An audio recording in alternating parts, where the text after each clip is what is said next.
Good day. I am Brother Sage, and I'm welcoming you to this Kwanzaa discussion, this pre-Kwanzaa discussion. Did you know that African Americans have a value system? It's been intact since 1966. Today we're going to discuss it. But first of all, what I'd like for you to do is check this out. Good evening and happy Kwanzaa. My name is Umboy Karanja and I'm blessed to be with you this evening. Kwanzaa has always meant a lot to my family and we've always gone to the citywide Kwanzaa celebrations. I'm playing a song called Swing Low, Sweet Chariot, and I dedicate this song to Brother Sage and the Black Expo South Bend chapter. Thank you.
Well, how about that? Wasn't that an amazing piece of work done by Wambui Karanja? Wambui Karanja, who today her parents are joining us in our discussion about pre-Kwanzaa, Mr. and Mrs. Joseph and Akila Karanja. Welcome, Karabu. Asante sana, Asante which Asante. means thank you very much. Okay. Kwanzaa, an African American value system. Most people don't know we have an African American value system, but we do we not? We do. Okay. We sure do. Kwanzaa, and you, your family, your friends, your community, and I have celebrated for at least 15 years. That's have we right. not? That's right here in South Bend. Okay. What does Kwanzaa mean to you coming from the country where the language is spoken? Well, Kwanzaa was started by Dr. Maulana Karenga because he saw there was a gap, cultural gap in the African American community. Most other communities in America are connected with some place that is either an ancestral country or old country, but African Americans did not have any cultural connection with any place outside this land. And so Dr. Maulana Karenga and his associates created this celebration of Kwanzaa to connect the African American community with the continent, which they can call as their old home or old country. I find a lot of solace starting the day after Christmas, giving a point to gift giving and giving a point to community coming together, which is what Kwanzaa has meant to me. Looking at the principles as spiritual principles. That's something that Organization US did in 1966 with the institution of Kwanzaa. It would be something that would create a foundation of being for Black people. One of the 5 reasons for bringing about Kwanzaa was an ingathering of people, an ingathering from I don't knowness or cluelessness about who I amness into a being, establishing who we are in this land, establishing the fact that, hey, my blood, sweat, and tears are in this land. Our ingenuity is in this land. And so we created something that was original, but something that was ancient, that connected us to Africa, saying that we do have a place of origin. And I would encourage people to go to the library. There's plenty of material and books on Kwanzaa at the St. Joseph County libraries all over the place. Is Kwanzaa just for African Americans, or can other cultures observe Kwanzaa, Joseph, since you come from Kenya? Yeah, I must clarify that we do not, a lot of people in Africa do not have Kwanzaa celebration, because this is something that was created specifically for African Americans in this country. This is their own creation. Yet at the same time, that does not mean that because you are celebrating Kwanzaa, you cannot celebrate Christmas or Hanukkah or some other cultural celebrations. There are enough values for anybody. The 7 principles of Kwanzaa are not just for African Americans. If we are talking about unity, everybody needs to talk about unity. Everybody needs to talk about self-determination. And so we encourage people of other cultures outside African American or African cultures to embrace this. Because personally, I have found a lot of empowerment by participating in Kwanzaa celebrations over the years. Every time it comes up, it reminds me of some things that I need to be doing about my own personal life, some gaps that I may have missed in the year, and it gives me some new shot in the arm, as it were, for the new year to live and be the best that I can be.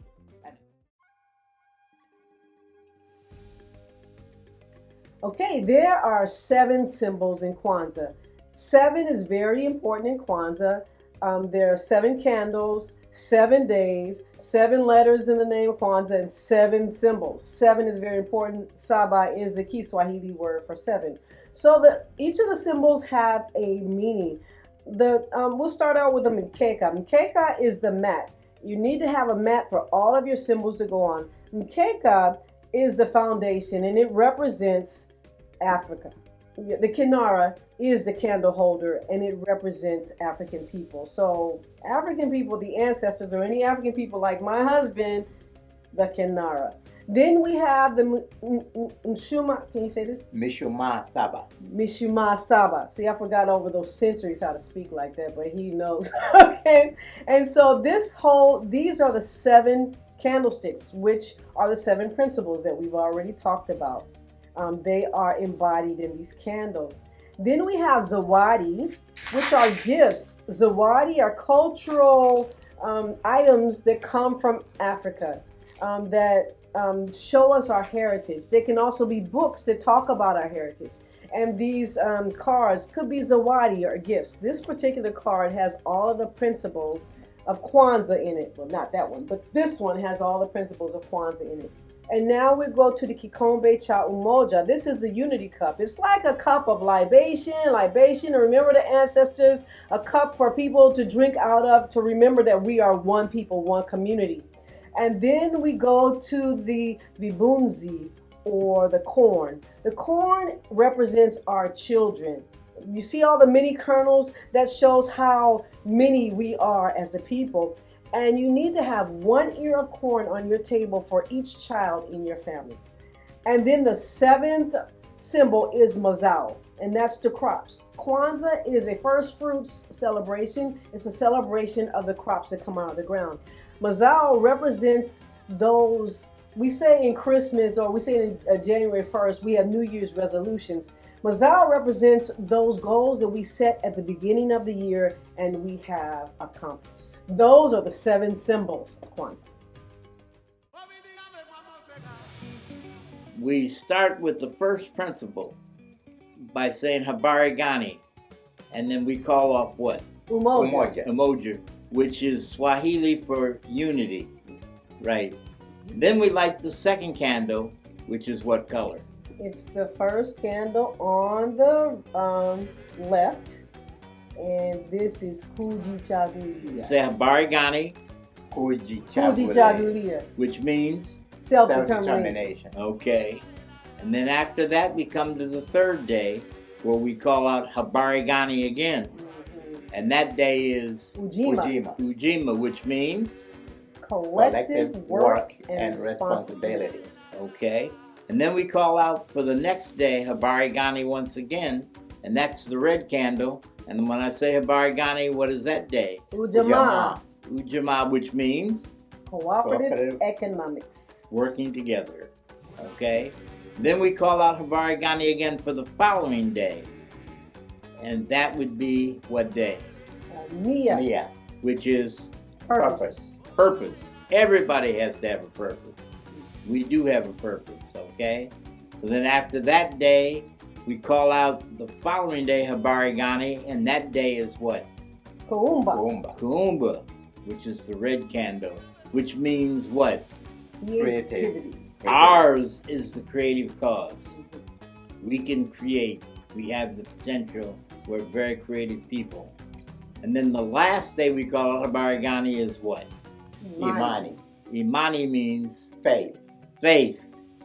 7 principles that if we start there, we have something we can build on. At the end, in terms of gifts, we give out what's known as Zawadi. Okay? Zawadi in Swahili means gifts. Gifts. Okay? And it's also cultural. We can also give out a cultural item that looks like something that came from Africa, or that is something that came from like the bandera, the red, black, and green flag. Or something like this scarf that comes from Kenya. It has zebras on it, animals. This is something that you can give out for Kwanzaa. When we do Kwanzaa, we need to let you know that you started on December 26th and it runs for 7 days, and the last day is January the 1st.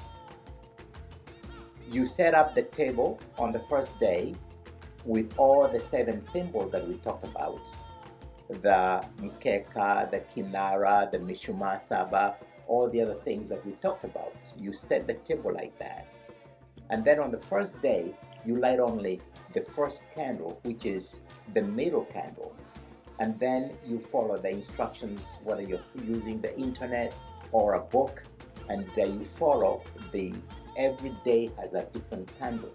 And so what you do on the following day, you don't just keep the candle burning, you turn it off, blow it out, and then the following day, you do the first one and the second one. Then the third day, you do the first, the second, and the third, and you keep on going until the 7th day, you have all the 7 candles lighted up. And that's how you do Kwanzaa. So yeah, I really got excited when my husband started talking about these, the way you celebrate Kwanzaa. It just took me back to different Kwanzaa celebrations that we've had, and we cooked a lot of food, we played music, we danced, music from African descent. We're Christians, this is actually Christian music, but it's the drums and everything, we have a good time. We invite people, and we always have different people from different areas to celebrate Kwanzaa. Brother Sage is our neighbor, so he's come down, and Sister Charlotte, they come down, and we have people from different places, and we talk about Black history. We teach our children about their history, and January 1st is a lot of time, the time that we do the feast, even though the New Year's Eve is also a feast day, Karamu Day. It's called Karamu.